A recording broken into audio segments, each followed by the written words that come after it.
Good morning, everyone. Welcome back and thank you for being here. This should be episode 5 in the lecture series on Cordova. Um, I think there were probably 1 to 2 episodes of lecture from before, like driving here, and all of the time stop footage, the time lapse footage. Uh, it's the morning. The sunrise is beautiful. I caught it cresting over, but I don't have a good view of it here. Um, it was so cold, so I didn't get up quite early enough to get everything set up to get it cresting over the horizon. But I've learned that in some places, especially high up on the mountains, uh, the sun does a lot of work, right? I mean, um, Cordova's father wants her to think about the value, I guess, the wind of the camera footage. I know it stabilizes it, but that's going to be interesting for you guys to see that. Cordova's father is talking about the sacredness of the sun for the way that it provides life, and we depend on it so heavily, and he's right. I mean, Solus is right. It got warmer as the sun started coming up. Um, the winds died down, it seems, with the sunlight and with the heat rising. Without the heat, the vacuum of the winds creates a lot of chaos because wind is pressure moving from like a high pressure system to a low pressure system to create an equilibrium, I think. So it's like a vacuum where there's no energy or activity or like quantum activity or caloric activity energy, right? There's no energy in that space. So as the sun reintroduces energy into the space, I think the wind dies down.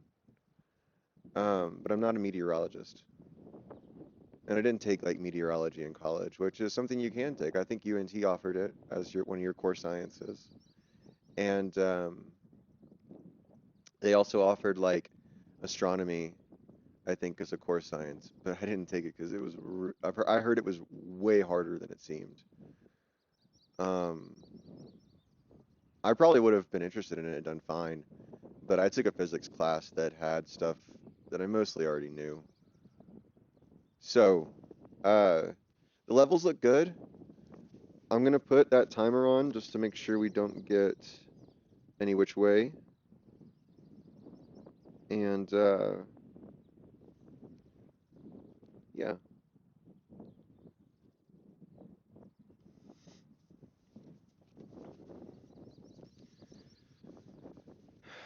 After we record this one lecture, maybe two, um, I mean, best case scenario, 3. But after a few lectures, we're going to pack up and move to the next place, which is Rihanna Abakuyu Campground.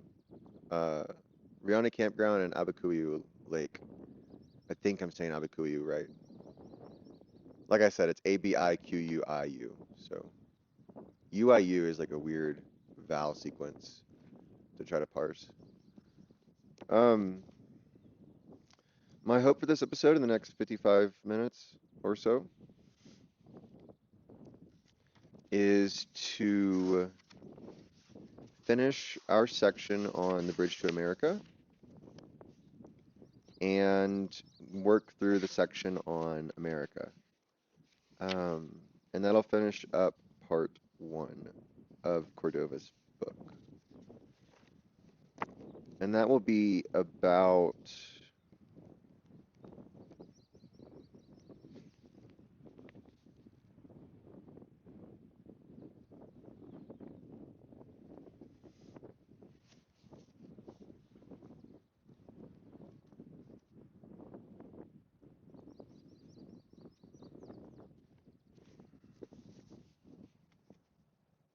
I don't know, maybe 30% of the book. So,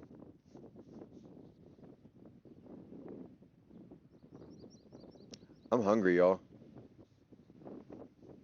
Like I said, I had oats yesterday, but I'm not really planning on, uh, I don't know, maybe in a few hours I'll make some breakfast or something.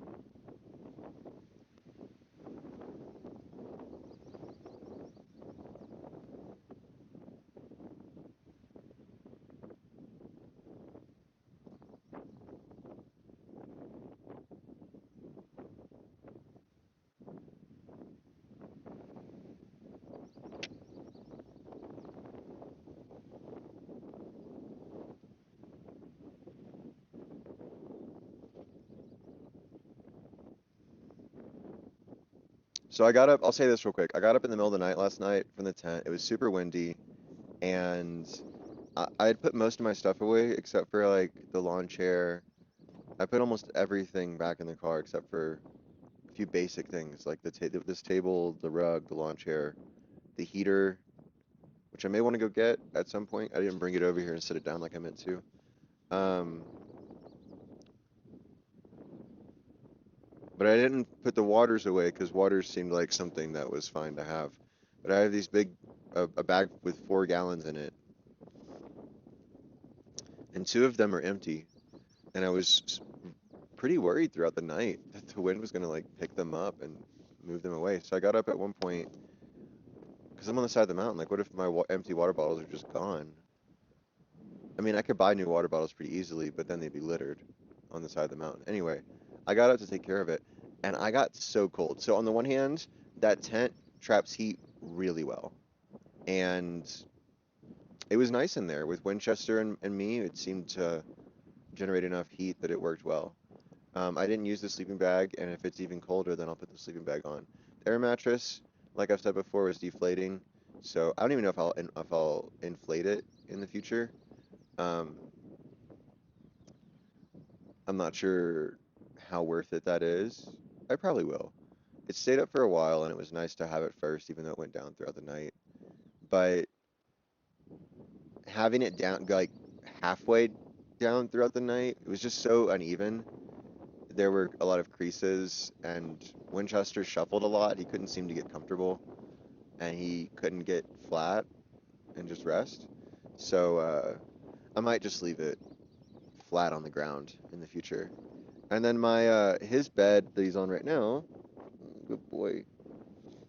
His bed that he's on right now and my sleeping bag should have enough cushion if I need it. So beautiful. I might look silly right now, but um,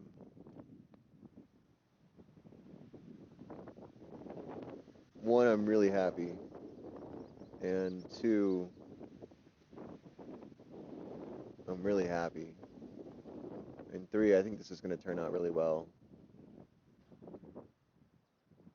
Figuring out most of the issues and getting a lot of work done. We're going to see how the other campgrounds go. I hope you guys like the sunrise.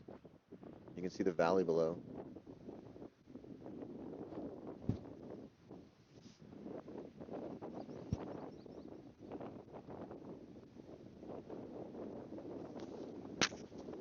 I'm gonna find some way to anchor this,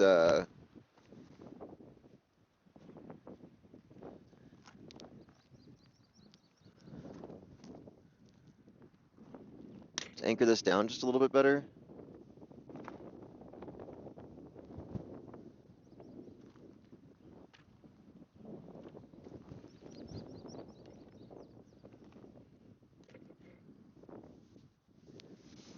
I just don't want it to fall over. So you're gonna stay here. We're gonna stay right here. Lay down. Oh, yeah.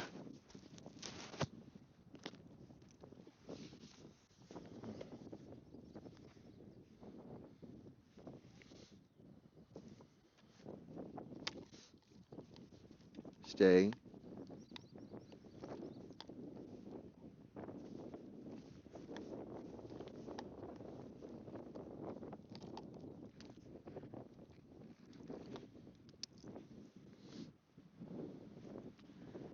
I just want him hooked up so that if he darts off, he ain't going nowhere.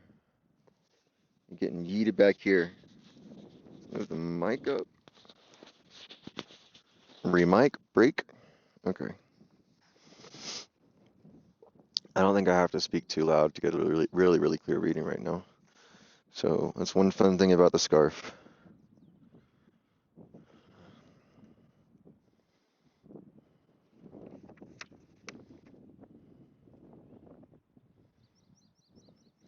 I grew up in a world where questions were viewed not only as inevitable, but as fun. I grew into a world where questions were threats and answers were threats, and answers were something to cling to for dear life. I didn't so much leave my father's world as the other world intruded into our space. But that other world I was told, and later found to be so, was the real world. I didn't come to America. I grew into it. We're at the top of page 37. I knew that that other world existed. It was the world that made my mother's belief system something more than the indulgence I thought it to be. God, Jesus Christ, and all the beliefs accompanying and dependent on those two were serious stuff, and certainly nothing to be messed with or taken lightly. Everybody, it seemed, except for my father and some relatives, believed that there really was an extraterrestrial being called God. Extraterrestrial meaning beyond the terrestrial, which usually just means Earth. Supramaterial, like nobody says supermaterial, but in Of Divine Places we read about super essence versus supra being, something inside essences, the set of essences versus something beyond being. Um, an extraterrestrial being called God. Jesus Christ wasn't just a Don Quixote character in someone's store of entertaining pastimes. As small children, we had mocked the Catholic prayers with a prayer of our own, recited in a Spanish pronunciation.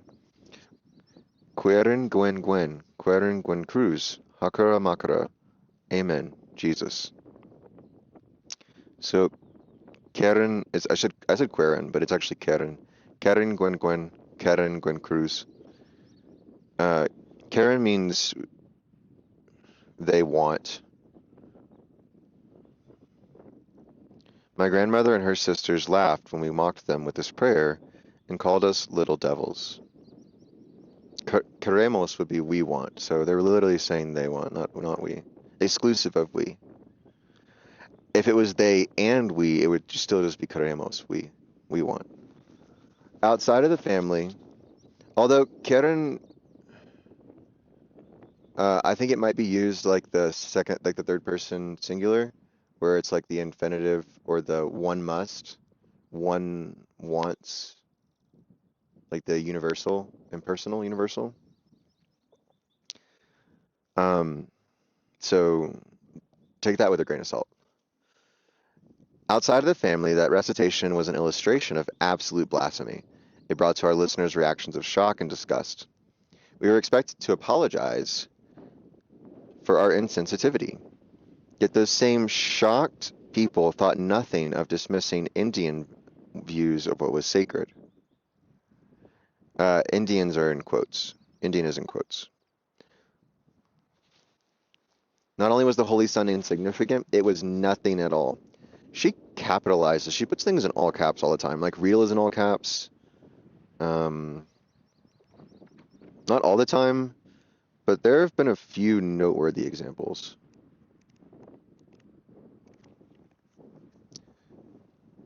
Not only was the Holy Sun insignificant, it was nothing at all.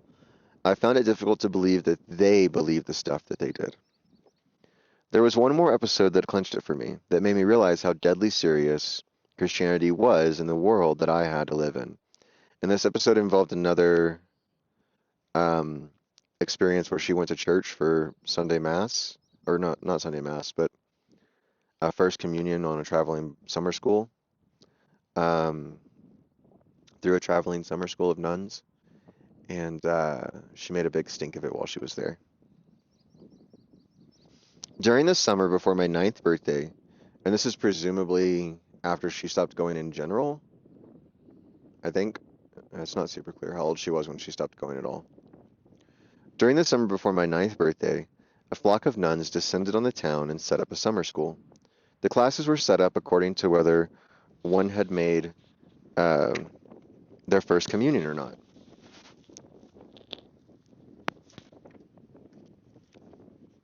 Most of those who had not were first and second graders in the public schools. At the age of 8.5, I was going into the 5th grade in the fall. That meant that I had to sit in a class with my sister, who was a full 3 years younger than I. My mother used the magic words to bribe me into attending. Just think of all the new things that you'll learn. I went. 2 or 3 days later, it's just all that God stuff. I'm not going. Now, my mother pulls out all the stops. It would make her so happy if I would just make my first communion. No, it's all your fault, says my mother to my father.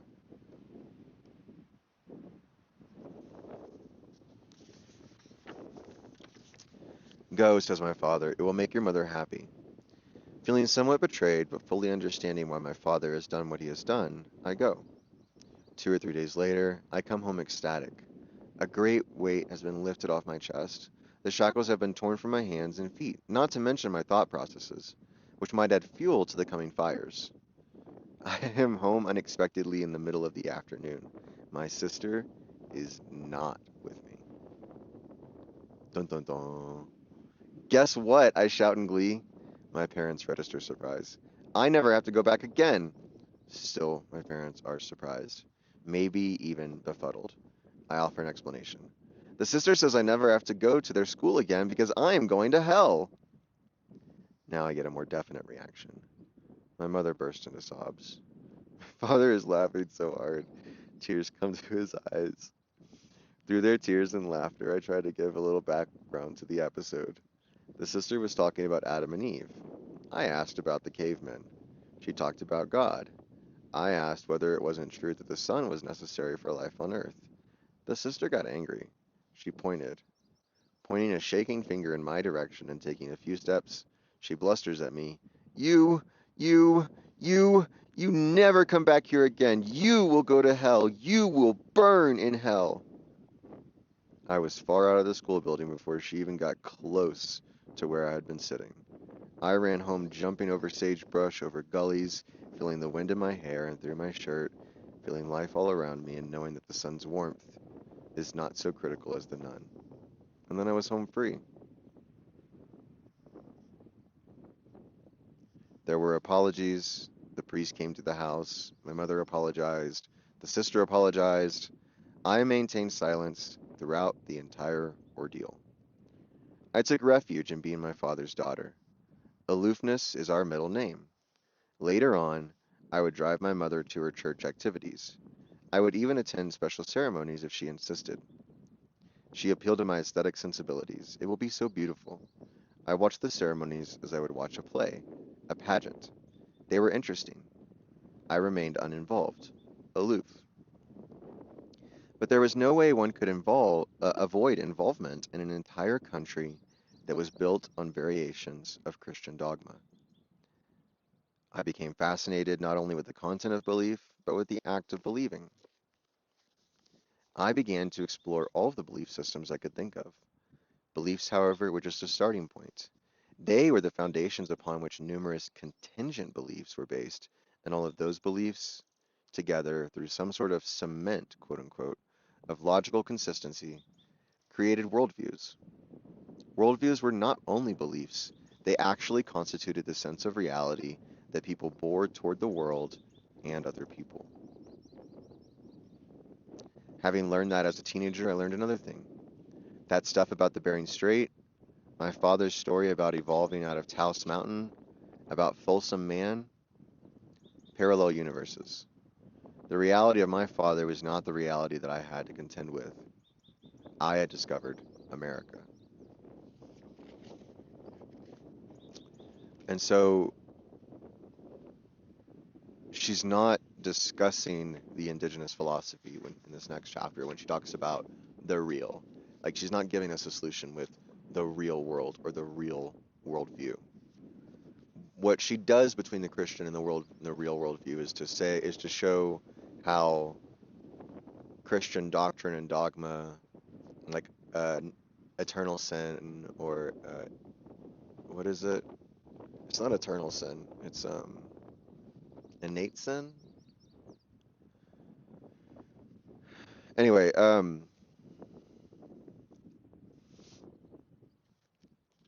so America works on that. How do you survive in a world that is different from the one you have been prepared for? It was not just a matter of my father having initiated me into the epiphany of the sun. The sun was one of those foundational beliefs upon which a whole set of beliefs, each consistent with the other, and the foundation are built. We call the non-foundational beliefs value systems. We bandy about the term value systems as though they were mere matters of choice. They are deadly serious things. Scratch one, and you elicit the same sort of response that I received from the wounded nun. Unless, of course, you happen to be an Indian or any other non-Western person in the United States of America. Any non-dominant culture, non-dominant Christo-European Euroman culture, patriarchal, capitalist, um, maybe you could say neoliberal. Instead, our beliefs are said to be quote-unquote primitive, remnants of modern man's own route to his present and exalted state. As you are now, we once were, claim the representatives of modern man. They who say this do not recognize in their tones the whiff of condescension. For example, a New Age prophetess. She'll come back to this prophetess, so don't forget this. Discoursing on how charming Indian stories are tells me how much she loves reading them to her children. She loves Indian myths. My response? My stories are not myths. Myth is a term used to connote something that is untrue, unreal, unfounded, and having no utilitarian value beyond entertainment, either intellectual or spiritual. We give the term myth to those ideas that we do not happen to believe. In this sense of the term, the ancient Greeks did not have myths. Zeus and Athena were as real to the Greeks as are God, Jesus Christ, and the Virgin Mary to Christians. I say to the prophetess, I would never read your myths to my children. The Old Testament is full of violence. Its God is a vindictive and petulant God. The New Testament is not a testament of tolerance, but one of intolerance for that which is outside its own realm. I could not impose on my children such bad examples. She is angry, frustrated, exposed. But you don't understand, she moans. She rises and leans forward on her dais. She who is decorated with the turquoise jewelry made by Indian artisans, who wears the garb crafted by a real Indian from India, who lights the incense made for Buddhist temples, who consults the charts of Babylonian astrologers. She rises to appeal to her rapt audience. They don't understand. They. How odd that a people who so take pride in their own uniqueness so willingly deprive others of the same. I am no longer I offering her a challenge, but a representative of the they who persist in showing up at her earth rituals convocations,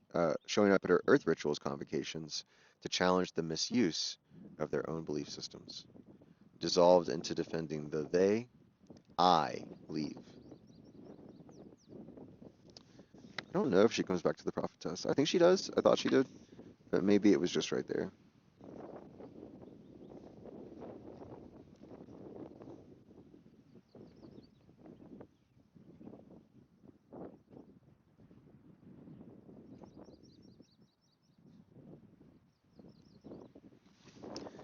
Yeah, I think it was just right there. The wind is picking up again. The sunrise is beautiful. I'm gonna fix this sand. I'm gonna grab the heater. Stay. You're gonna stay. Okay? Stay.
I'm just over here lighting it, you guys.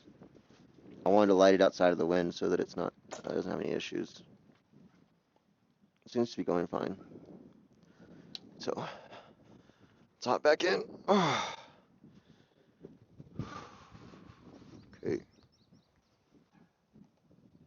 Pilot went out from the wind, though.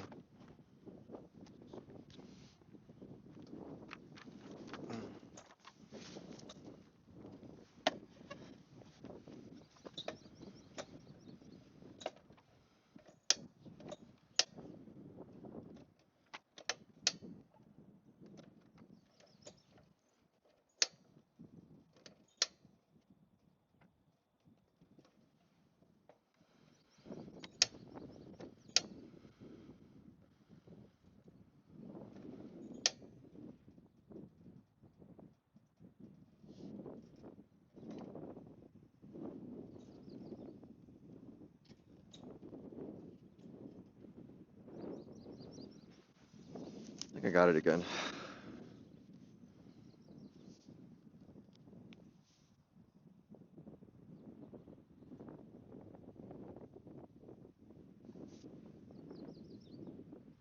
Should be able to tell if it goes out.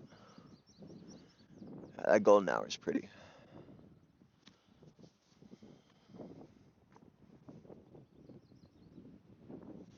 It looks like we have about 30 minutes left in the recording, and we have not that much material left to cover, like maybe like 4 pages. So.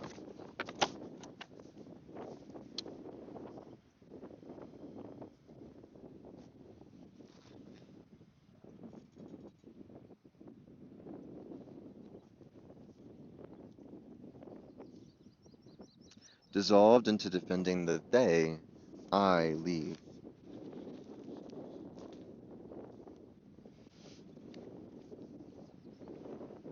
Checking the levels. It's hard to see, but it looks like it's still going right.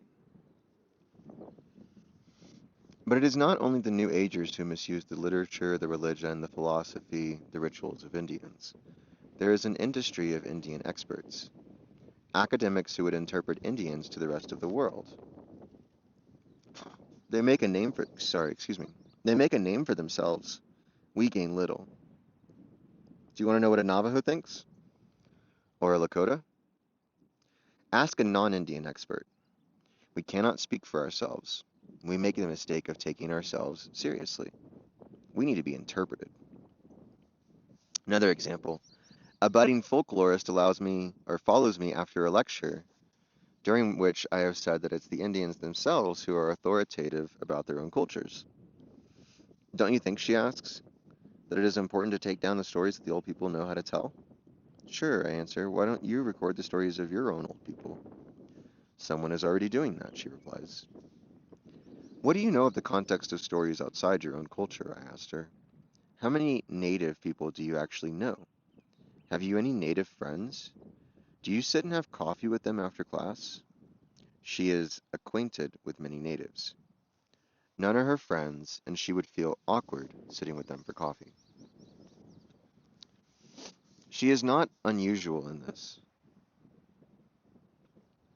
Notice how necessary it becomes for the acknowledged folklorist or other interpreter of Indian views to stress that they have been adopted by a particular tribe, by a family in that tribe, so that they can speak of their, quote, Indian brother or sister. This happens so often one would think there must be a manual of proper procedure. Adopting a white person, an intertribal ritual. It might even have sections dealing with special cases. Anthropologists, cultural, linguistic, and physical, folklorists, missionaries, Orthodox, Reformed.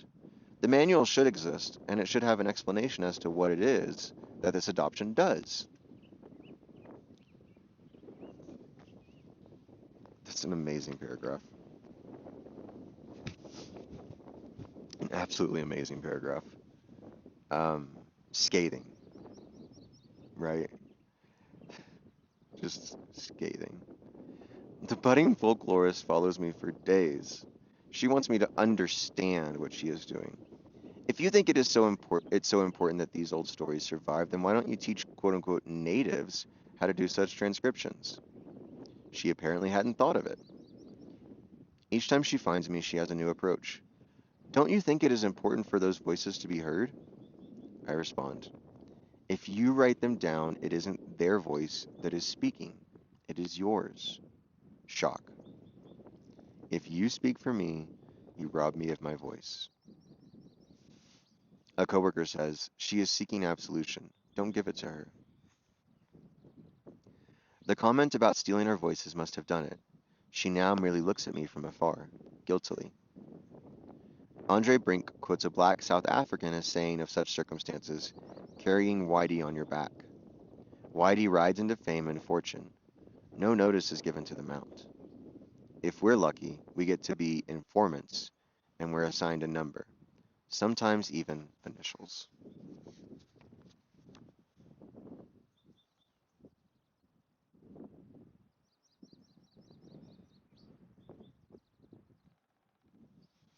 So with what we're doing here with these lectures and trying to learn from Cordova, I think it's important to acknowledge that Cordova is not just a mount that we're riding on, um, and that all of these writings come from people who, yes, they dedicated time to writing, yes, they dedicated time to thinking, to philosophizing, but they also dealt with human concerns.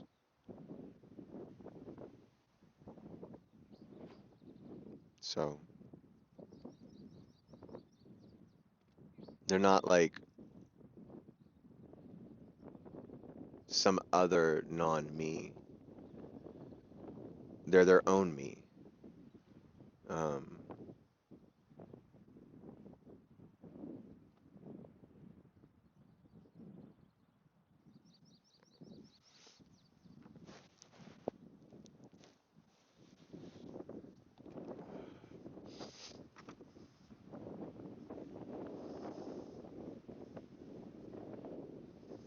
an Indian working on a PhD told me, I'm tired of people getting PhDs on the information I give them. I'm getting my own degree. I, on the other hand, decided to study white people. I wanted to be a white expert, quote unquote. Survival required that I know, quote unquote, the enemy. By the time I'd finished high school, I learned the following facts, quote unquote, about Indians. 1. Indians were not like other, quote unquote, normal people. A. 1A. Indians represented a cul-de-sac in the evolutionary process. They were a form of living fossil that had failed to develop. As such, they served as an example, not of themselves per se, but of quote-unquote modern man's own past. Normal people studied Indians not so much to learn about Indians, but to learn about themselves. 1B. This view, though not explicitly stated, made all Indians feel like specimens on a classroom shelf, bottled and preserved in formaldehyde. 2. Indians were in the process of disintegrating. 2A. In the process of teleological evolutionary progress, some forms of life, quote unquote, proved to be unfit, quote unquote, wrong turns. Such forms inevitably died out. 2B. Some individual Indians would survive, so we have social Darwinism here, but only if they gave up their belief systems, cultural practices, and took up the systems, cultural practices of superior species. Also have basically ethno-nationalism, the belief that there's one right way to do things, and if you don't, and like you just need to like surveil and get everybody to do the right one same stuff. The cultural practices, the unified cultural practices of the superior culture, quote unquote. Um, Nazis were ethno-nationalists, but we have ethno-nationalism in Israel against Palestinians. We also have ethno-nationalism in America pretty rampantly. Um, the KKK, white nationalism, male patriarchal, capitalist usually. Uh, they're just these behaviors that are entwined with performing for these different motivations, and they all kind of amount to this homogenizing hierarchy, right? So it's a hierarchy of I'm going to dominate others and I'm going to let them dominate me. and we're all going to be the same and predictable, and we're going to like the same stuff, and I'm going to be able to use others and let others use me in certain ways. Um, it's fascist as well. So let's read that again with thinking about ethno-nationalism, fascism, and Nazism. 2b. Some individual Indians would survive, but only if they gave up their belief systems, cultural practices, and took up the systems, cultural practices of superior species.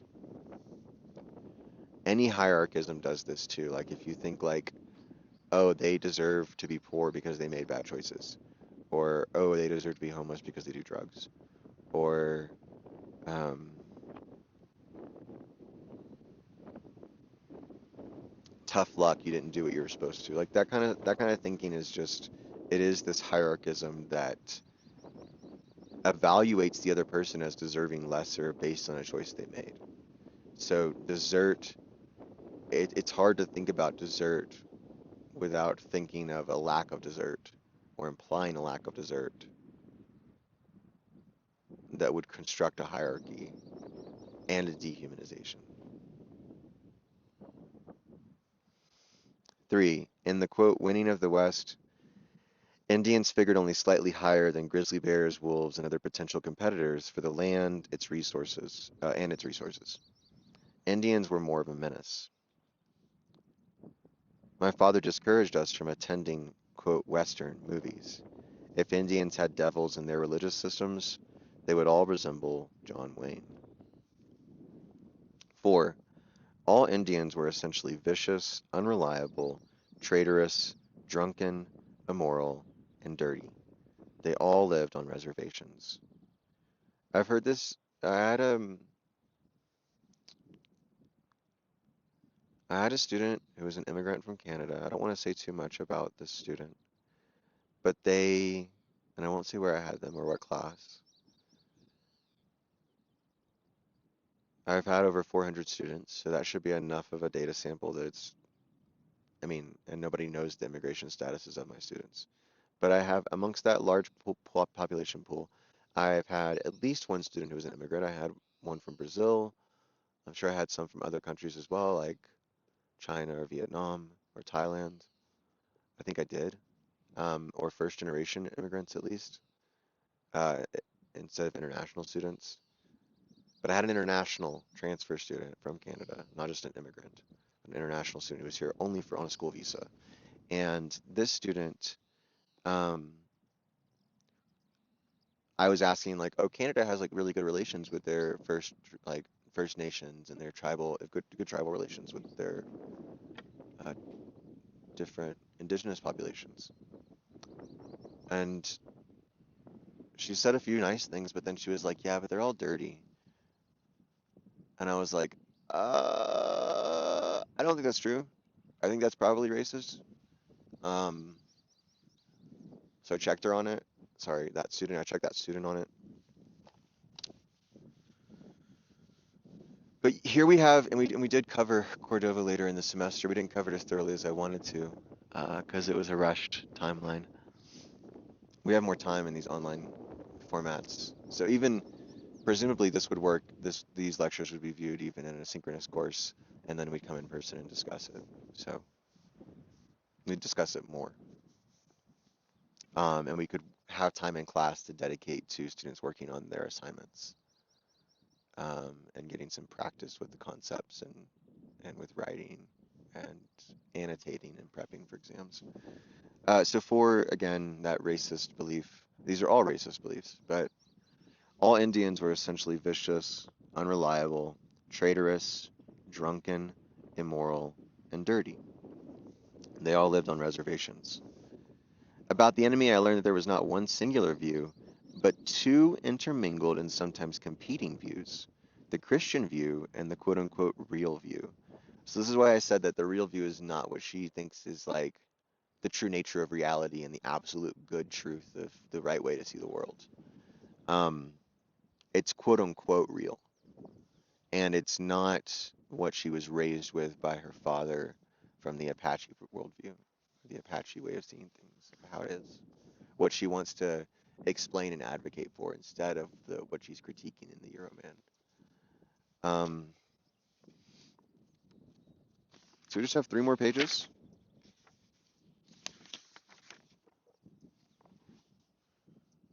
We have 16 minutes, so we're doing pretty good on time.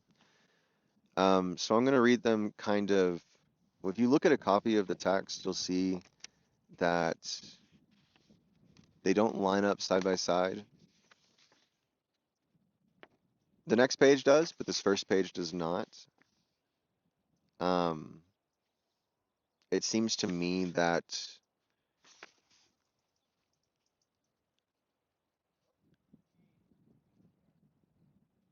some deer over there. I don't think I can whip the camera around fast enough to see for you to see it, but they're jumping around. A. Christian, an extraterrestrial and invisible being had made the earth and man. I need to hook Winchester up again.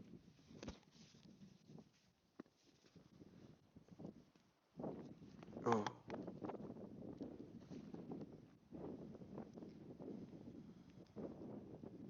Good boy. Yeah, good boy. Are you cold at all? The heater for a minute? Oh, yeah. Bet he likes that heater. All right. Last 2.5 pages. Let's get this bread.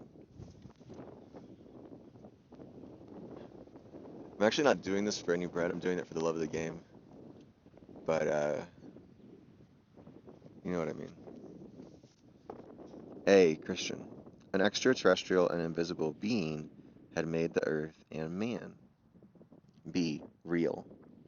An invisible hand guides the earth toward creating higher and more complex things. Man is the acme of this process. European man is the most highly evolved. Back to A, still kind of overlapping with that one we just read. Christian, first he made the Jews, but they've flubbed things up. So God sent down Jesus Christ to make things right.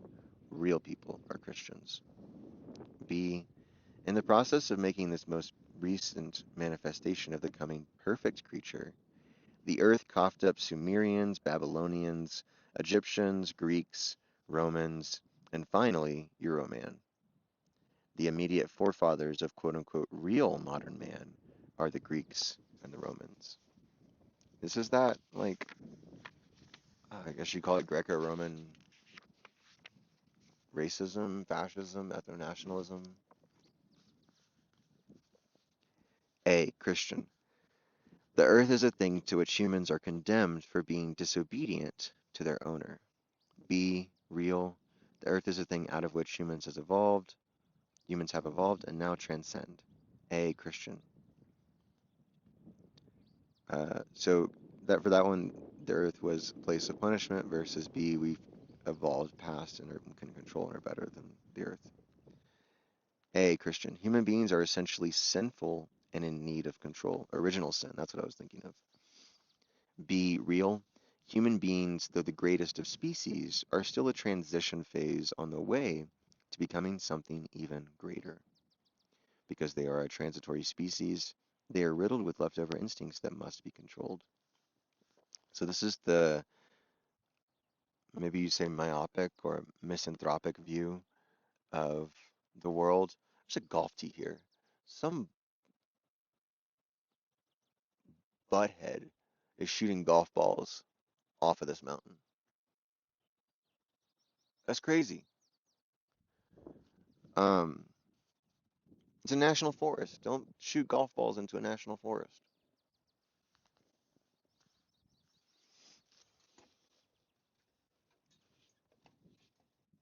All right, Winchester got enough heat. I'm getting cold again. Oh yeah, he's got that big coat to keep him warm. I think he likes chilling.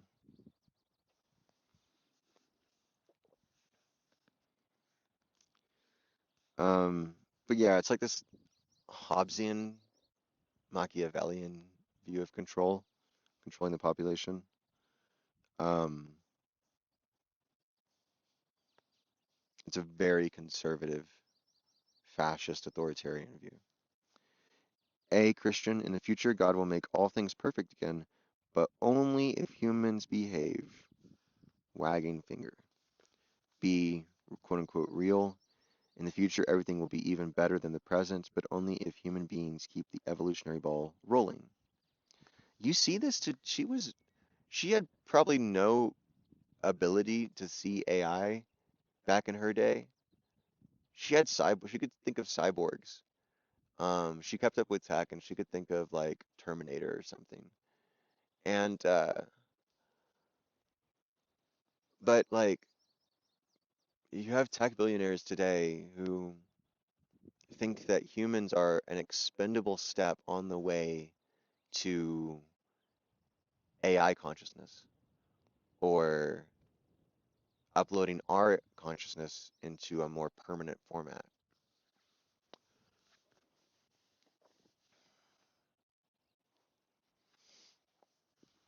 So she really calls it out. I mean, way ahead of it. And I don't know where she's isolating these deeper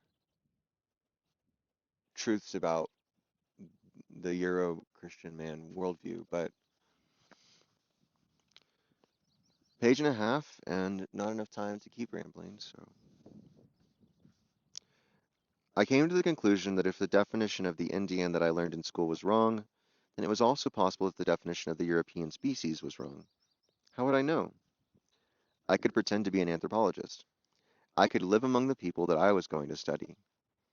I could then examine their relationship systems, mores, values, religious beliefs, marriage, and kinship systems. That's called an ethnography when you get inside the culture and do an anthropological study. Mores are like values. Um, Mores are like your norms or ethical. They're like ethics or morals that depend more like morals. In philosophy, ethics usually refers to like deliberated or formal normative reasoning about what is right and wrong, what ought to be true. Whereas uh, morals tend to be more prejudiced and ingrained in something you have regardless of intentional study. They're like a sentiment or an intuition, but they need to be refined. Um, Adam Smith and David Hume are moral sentimentalists when it comes to ethics in the modern period. Like, I guess that's probably, the modern period is basically 1600 to 1800.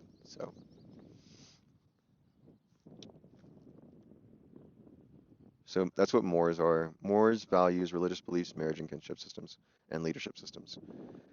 I could also study their quote unquote sacred books, which in this case would consist of not only those containing religious content, but also what was called history, psychology, and science. So those are history, psychology, and science are sacred as well. I could also become absolutely fluent in their major language. Actually, my father had already encouraged the language proficiency. You already look different. If you also sound different, no one will listen to you.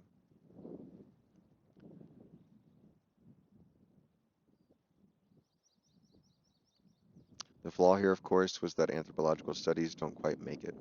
People who are accustomed to seeing themselves as superior beings don't relish being prodded and questioned. As long as my questions were perceived as a means of learning to become one of them, I was well received. Persisting beyond that brought about charges of aggressiveness, arrogance, impertinence, and most of all, a charge that I had failed to understand what was being said.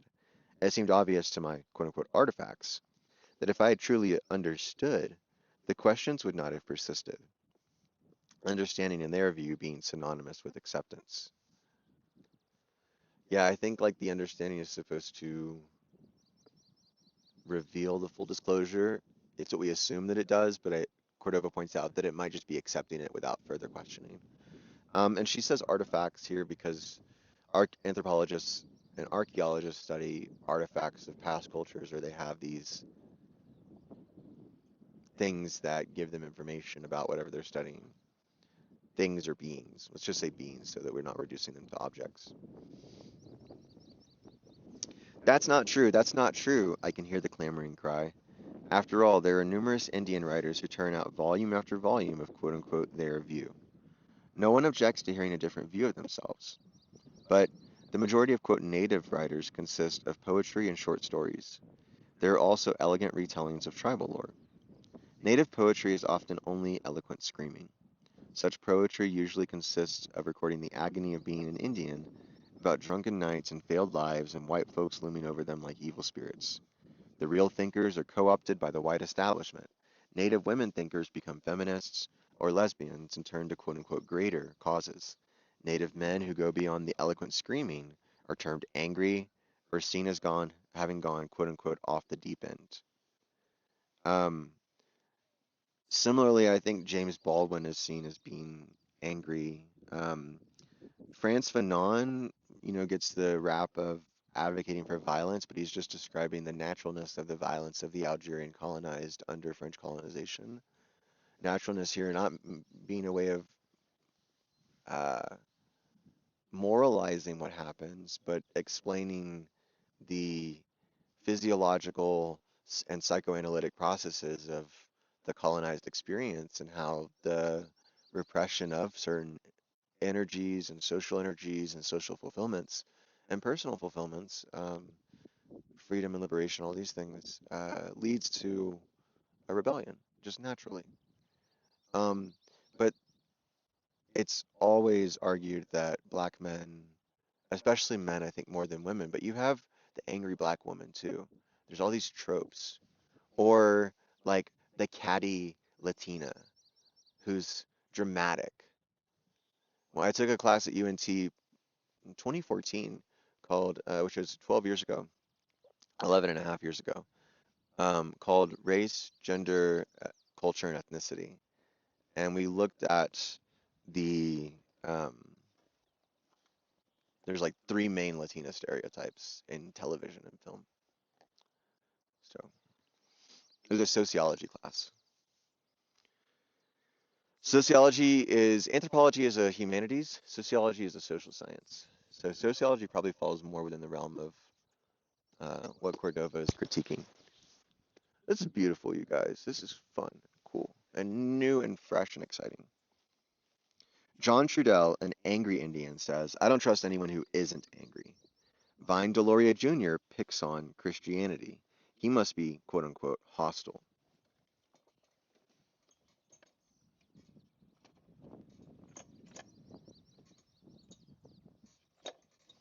This heater got hot, you guys.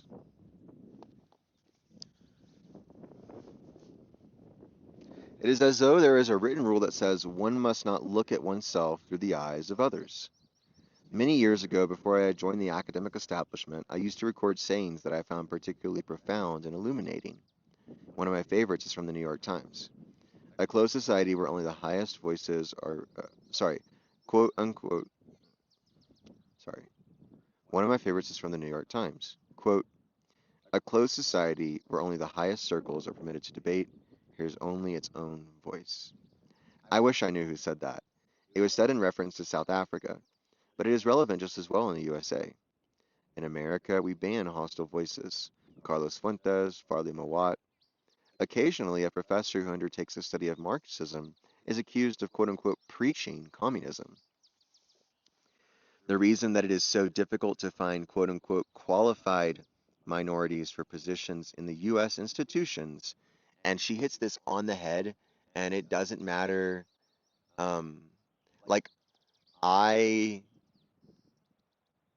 saw opportunities being taken away from myself when I spoke out for Palestine and for Gaza and for diversity and minority views and basically anything that gums up how fast the machine wants to move.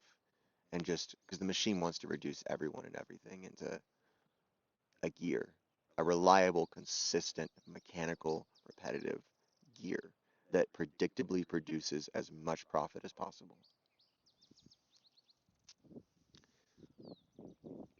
The reason that it is so difficult to find quote unquote qualified minorities for positions in the US institutions is that quote unquote qualified too often means quote unquote sanitized. Quote unquote other faces aren't so hard to take. So like so minorities can be around looking different as long as they're not advocating for belief systems that undermine the dominant way of living. Or not even undermine, just slow down the profit. It's a totalitarian system. Um, it's those other voices that are uncomfortable. And so not only is it about profit and control, but also about comfort and the elimination of difference. It's sort of xenophobia, not a sort of xenophobia. Had I undertaken the task of translating the Critique of Pure Reason into an Athabascan language, I might have received more assistance in my intellectual journey. Because in this sense, the content of the worldview, Kant, the Critique of Pure Reason, stays the same, and it's only being proselytized or missionaried out to, I don't know if people still speak Athabascan. There is no advantage to allowing more and more people into the quote higher circles if they must all speak with the same voice. The value of survival, and this is a good one too, is being able to recognize yourself after you've managed to survive. Probably close to time here. Let's say that again though. The value of survival is being able to recognize yourself after you've managed to survive. There's some literature on vulcanization in ethics about the ability to experience good things and whether you can sacrifice those experiences of good things for uh, someone else or something else. Before we close, I want to read just the beginning of part 2, Windows. Um, how do we see the world? Through what windows of language, story, and cultural practice? When Native Americans and European Americans peer out through the matrices of their beliefs and assumptions, do we all see the same world? If, despite our different practices, our worlds are really the same, how can that world be described without distorting or diminishing it? And if our worlds are different worlds, what are those differences? What do we make of them? How can we celebrate and honor them? What can we learn from them about how we ought to live? So we'll hit that next. We'll hit all the parts next. Parts 2 through 5. So let's see. Just gonna leave him here for a second. I don't think anything's gonna happen while I turn off the recording. Oh, stay. Oh, thanks guys. I hope you enjoyed this sunrise video. I hope it's like cloudy and nice. Ooh, yeah. You gonna get a stretch in too, Winchester? You gonna stretch for the camera? All right. Well, I will see y'all. See y'all around. Thanks for being here. I hope you had fun.